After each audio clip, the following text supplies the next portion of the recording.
명예훼손 혐의로 재판을 받아온 유시민 전 노무현재단 이사장에 대한 오늘 서울 서부지법에서 열린 1심 선고 공판에서 벌금 500만 원을 선고받았습니다. 이외에도 주요 선고 공판들 최진영 변호사 그리고 김민아 시사평론가와 함께 짚어보겠습니다. 어서 오십시오. 네, 반갑습니다. 네, 조금 전에 저희가 속보로도 나왔었는데요. 한동훈 법무부 장관의 명예를 훼손한 혐의로 재판을 받아온 유시민 전 이사장이 1심 선고 공판에서 벌금 500만 원을 선고를 했습니다. 낮은 수위는 아닌 것 같은데 어떻게 보셨는지요? 예, 일단은 이제 검찰에서 구형을 한 게 이제 1년, 징역 1년을 구형했던 것인데 이게 네. 벌금이 500만 원이 나왔다는 것은 말씀하신 대로 이제 뭐랄까요? 그 구형량에 비례하는 이제 어떤 선고가 아닌가 이렇게 생각이 되는데요. 일단 이제 이 내용을 자세히 이제 보려면 이제 판결문이나 이런 게 좀 보도가 돼야겠는데 그걸 아직 이제 좀 확인하지 않은 상황에서는 이 판결을 좀 다각적으로 좀 보기는 어려운 것 같습니다. 그런데 이제 내용상에 보면은 당시에 유시민 전 장관이 이제 했던 행위는 2019년 12월 달에 유튜브를 통해서 그리고 2020년 7월 달에 라디오 인터뷰를 통해서 각각 이제 발언한 것이 문제가 되는 거거든요. 네. 그래서 2019년 11월 말부터 12월 초까지 대검 반부패 강력부가 유시민 전 이사장하고 노무현 재단의 계좌를 이제 추적했다, 들여다봤다 이런 발언을 한 것이 당시에 대검 반부패 강력부장이던 지금의 한동훈 장관의 명예를 훼손한 것이다. 이게 이제 혐의의 내용인데, 근데 문제는 이제 이 재판 과정 중에 유시민 전 장관이 이제 제기한 논리가 있어요. 그게 뭐냐면 자신의 어떤 발언은 한동훈이라는 개인의 어떤 명예를 훼손하기 위한 그런 발언이 아니고 이 검찰 조직에 대한 어떤 비판의 차원에서 꺼낸 얘기였기 때문에 예. 이게 일종의 이제 법 논리로 얘기하면은 공익을 위해서 이제 한 말이기 때문에 결과적으로 이제 위법성 사유가 조각이 된다. 이 논리를 꺼낸 것으로 이제 보이는데 그렇다고 하면은 이런 얘기를 또 언론을 통해서 하는 거랑 또 유튜브라든지 이런 수단을 통해서 일방적으로 하는 거랑 또 다른 측면이 있지 않습니까? 네. 그래서 이게 유튜브에서 이게 알릴레오라는 노무현 재단이 제작한 이제 유튜브에서 한 말이 하나가 있는 것이고 그다음에 이 방송사 이제 라디오 인터뷰에서 한 말이 있는 것이거든요. 근데 그 두 개의 어떤 그 발언에 대해서 이 법원이 똑같이 판단을 한 것인지 아니면 각각 판단을 한 것인지 등등이 좀 판결문을 봐야 이제 좀 확인이 될 것 같아서 그런 부분들을 이제 어느 정도나 유시민 전 이사장의 이제 논리가 받아들여졌는지를 확인을 하는 게 필요할 것 같습니다. 네, 말씀해 주신 것처럼 검찰은 가짜 뉴스로 논란을 일으킨 중대한 사안이다 하면서 2달 전에 징역 1년을 구형을 했었는데 1심 선고에서 벌금 500만 원을 선고했잖아요. 이에 대한 파장이 또 있을 것 같거든요. 결국 솜방망이 처벌을 했다 이렇게밖에 볼 수 없을 것 같습니다. 실질적으로 어떤 보통 사람이 이와 같은 정도의 허위의 사실을 라디오나 그 본인의 유튜브를 통해서 상당히 영향이 있는 유튜브를 통해서 했다고 하면은 실제로는 실형이 선고될 가능성도 상당히 많은 케이스가 있습니다. 예. 실제 이번 케이스 같은 경우에는 지난 4월 달에 검찰이 실형 1년을 구형했습니다. 그것은 대법원 양형위원회에 있는 그 허위사실 유포에 의한 그 명예훼손과 관련된 양형 기준에 의할 때에 한 가운데 정도형, 아주 네. 높은 것도 아니고 낮은 것도 아니고 보통 6월에서 1년 4월 사이에 되는 1년형을 구형을 했는데 유죄로 인정을 하면서 벌금 500만 원을 했다는 것은 한마디로 징역이 아닌 벌금형 자체를 바꿔버렸단 말이에요. 그렇게 하는 점에서는 어떻게 보면은 뭐 사회적 파장이 굉장히 큰 부분에 대한 명예훼손을 했다고 인정을 하면서도 징역형이 아닌 벌금형을 했다는 점에서 제가 말씀드린 것처럼 상당히 관대한 내지는 그 솜방망이 처벌을 했다라고 보이는데요.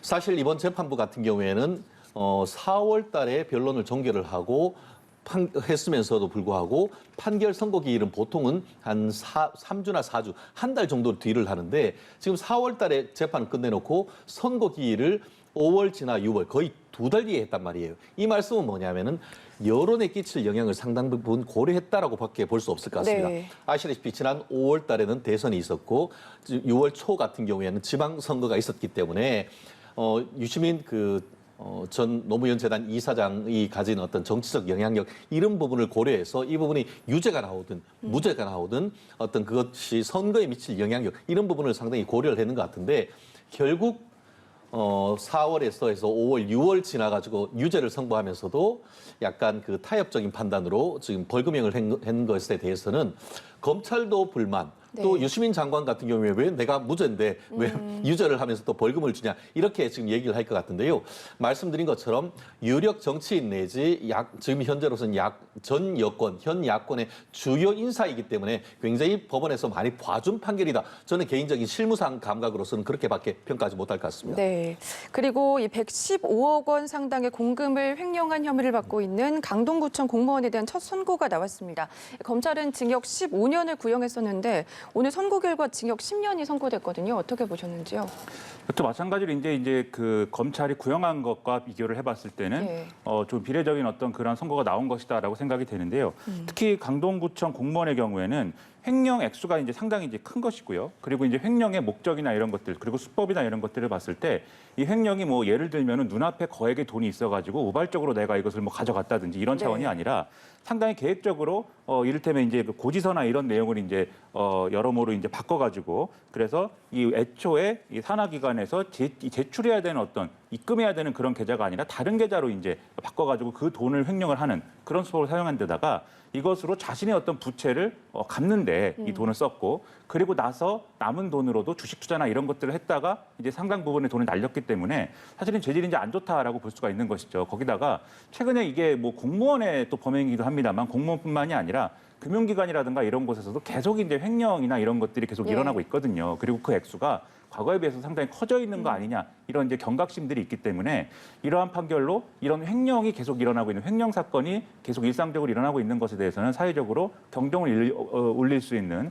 그러한 판결의 결과가 아닐까 이렇게 생각을 합니다. 예, 변호사님이 보시기에는 강동구청 공무원에 대한 첫 선고 결과 어떻게 보셨어요? 이거는 이제 일반 회사원이 아니고 예. 공무원으로서 횡령 금액이 100억대에 이르렀기 때문에 굉장히 형이 높은 것 같은데요. 실제로 징역 10년 선고라고 한다고 하면은 우리가 그 서울 지역을 기준으로 했을 때 재산 범죄 같은 경우에는 1억 원에 1년이다. 이렇게 보면은 그 실무 감각에 비슷할 겁니다. 네. 결국 그 예컨대 이제 사기죄가 10억 정도 사기를 쳤다고 하면은 실질적으로 5년 내지 10년 정도 이렇게 나오는데 이번에 100억이 넘는 그 금액에 대해서 15년 구형을 했는데 10년 구형했는 것은 10년 선고했는 것은 재산 범죄에 대해서는 상당히 어떻게 보면은 고 높은 정도의 형을 선고를 했는 것 같습니다. 그렇게 했는 것은 단순한 그 뭐 개인 1인 회사도 아니고 그 공무원으로서 본인이 어떤 그 처리하는 업무와 관련되는 돈을 이런 식으로 횡령했기 때문에 어떤 직무의 청렴성이라든가 네. 그에 미치는 어떤 사회적 영향력 이런 부분을 고려를 하는 것 같고 나아가 이와 같은 것에 대해서 일벌백계를 함으로써 공직사회에 경종을 울리는 그런 어떤 시범적인 판결을 했는 것 같습니다. 말씀드린 것처럼 조금 전에 어떤 유력 정치인에 대한 형은 상당히 낮고 오히려 어떻게 보면 하위 계급이긴 합니다만 금액을 많이 그 횡령했는 이 부분에 대해서는 또 상당히 그 높은 형을 선고를 네. 했는 것으로 보이는데요. 이거는 이것, 앞에는 저거는 저것인데 어쨌든 간에 국민들 같은 경우에는 저도 전에 대법원 양형위원회 양형위 전문위원으로서 한 5, 6년 일을 했습니다만 양형 기준에 맞춰서 예측 가능하고 그것이 지위 고하를 막는 하고 그 행위와 결과에 따른 책임을 지는 그런 사법이 좀 필요한 것이 아닌가 생각합니다. 네, 두 분 다 공직사회 경종을 울리는 결과다 이렇게 말씀을 해주셨습니다. 그리고 2,500억 원대 피해를 일으킨 디스커버리 펀드 장하원 대표 도주와 증거 인멸 우려로 어젯밤에 구속이 됐습니다. 디스커버리 펀드 사태 먼저 쟁점부터 짚어주시죠. 이 디스커버리 자산운용이라는 것을 설립을 해서 대표를 맡은 것이죠. 그래서 장하원 대표가 이것을 이제 운용을 했는데 이 펀드는 미국에 있는 다이렉트 랜딩 글로벌이라는 이 회사에 또 투자를 한 거예요. 이 사모펀드에 투자를 이제 한 것인데 그런데 문제는 이 다이렉트 랜딩 글로벌이라는 데가 미국 이제 증권거래위원회로부터 사기 혐의로 조사를 받고 이 기소까지 됐습니다. 그래서 이 문제 때문에 이 회사가 예를 들면 수익률이라든가 투자 가치라든가 이런 것들을 허위 신고한 게 드러난 것이기 때문에 네. 그럼 당연히 여기에 투자한 디스커버리 펀드에서도 문제가 발생하는 거죠. 그래서 이제 환매 중단 사태로 이어지는 그런 일이 일어난 것인데 그러다 보니까 이게 한 2,500억 원 정도의 피해가 이제 발생을 했고 그거에 네. 대해서 수사를 해야 되는 그런 상황인 겁니다.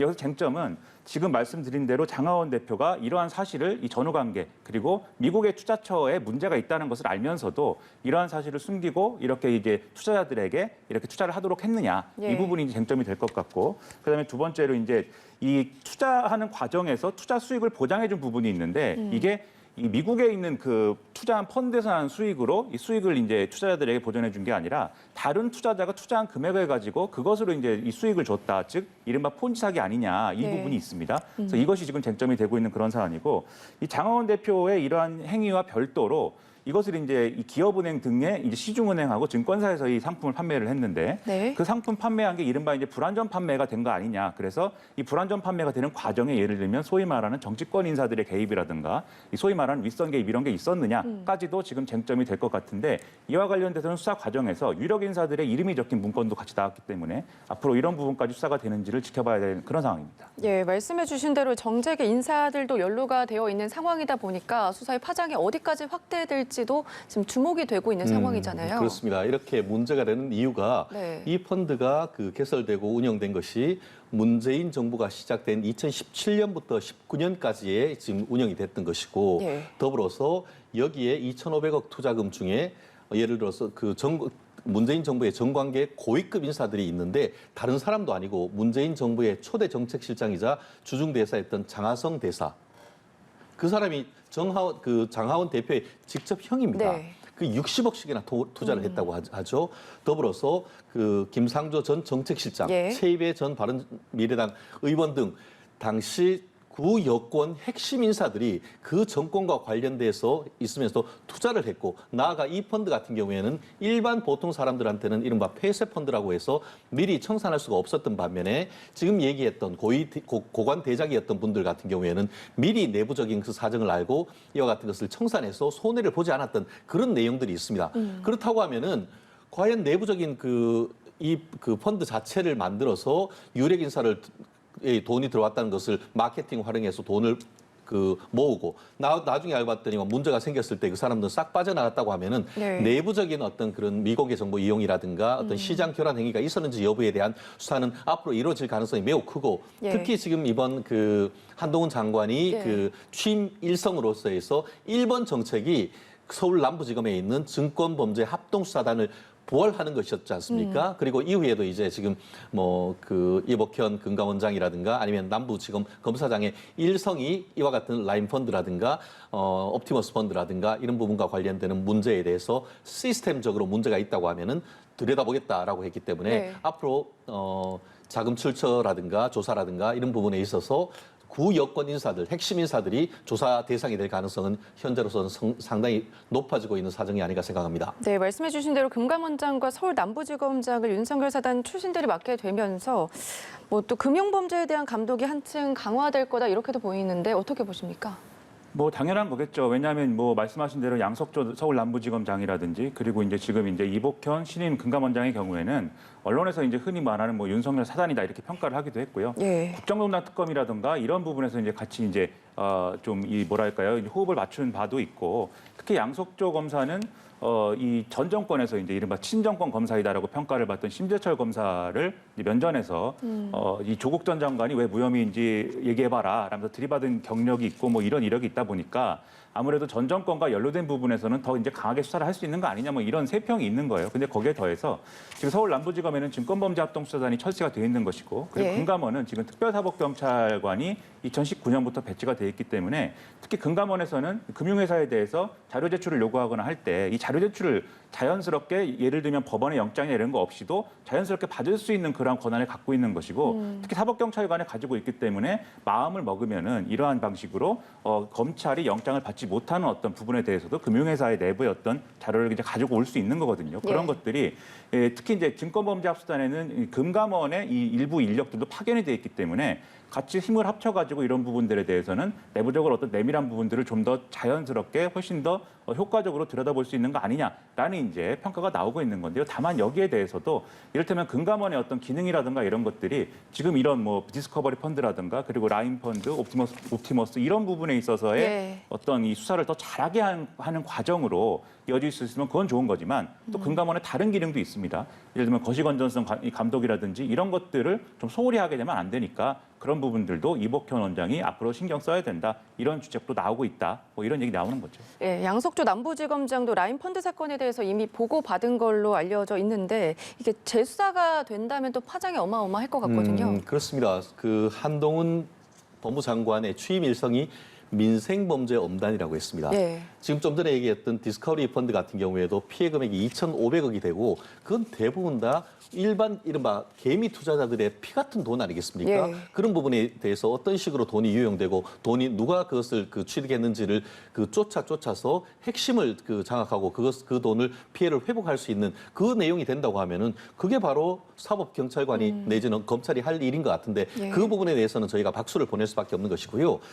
나아가서 이것이 단순한 어떤 증권금융 범죄가 아니고 어떤 지난 전 정권의 권력형 범죄자라는 것이 만약에 드러난다라고 한다고 하면은 그 부분에 대해서도 민생 어떤 그 범죄에 대한 엄단과 함께 권력형 범죄가 있다고 하면은 그 부분에 대해서도 발본색원에서 이번 정권에도 그런 일이 없도록 어떤 일벌백계의 어떤 모범을 보여야 될 필요가 있는 것 같은데요. 예. 말씀드린 것처럼 지금 현재로서는 한동훈 현 장관 같은 경우에도 이와 같은 라임 옵티머스 펀드라든가 이런 부분에 대한 시스템에 기초한 그 어떤 사정 또 지금 이복현 금감원장 같은 경우에도 그런 부분에 대해서 들여본다고 하기 때문에 크게 봤을 때 어쨌든 지난 전 정권에 있었던 각종 펀드와 관련되는 비리들 이런 네. 부분에 대해서는 앞으로 수사가 확대될 가능성이 있고 그렇기 때문에 지금 지난 정권에 있어서 이른바 검수완박을 통해서 이와 같은 수사를 막으려고 했던 것이 아니냐 하는 그런 국민들의 따가운 시선도 있다는 것을 좀 알아주시면 좋겠습니다. 네, 앞으로 금융범죄 그리고 권력형 범죄에 대한 감독이 한층 더 강화될 것으로 보입니다. 네, 지금까지 최진영 변호사 그리고 김민아 시사평론가와 짚어봤습니다. 고맙습니다.